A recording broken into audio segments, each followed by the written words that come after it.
বন্ধু, আমরা তো অনেকটা ভিডিও বানাতেছি বুঝলি, আমরা তো ভাইরাল টাইরাল হইতেছি না, অন কিতা করেন রে? কষে কিতা করতাম বা আমারও তো মাথার বুদ্ধি না। আরে বন্ধু, একটা বুদ্ধি আছে, চল আমার লগে আজ বাইরে লইছি এরম। কেমনে চল। এই আমরা এই পাইতেছি কি রে? এই মারিস তো কত করা। চুপ, আমার লগে বাইরে লোনের লেগে চিন্তা হইলে চল আমার লগে।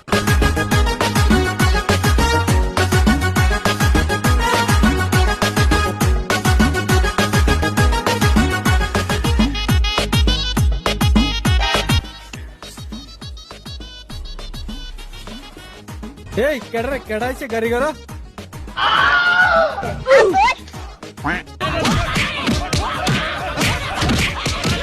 ও বাবা, বাবা গো, ওরা কি আমায় মার্ডার করতে চেয়েছিল?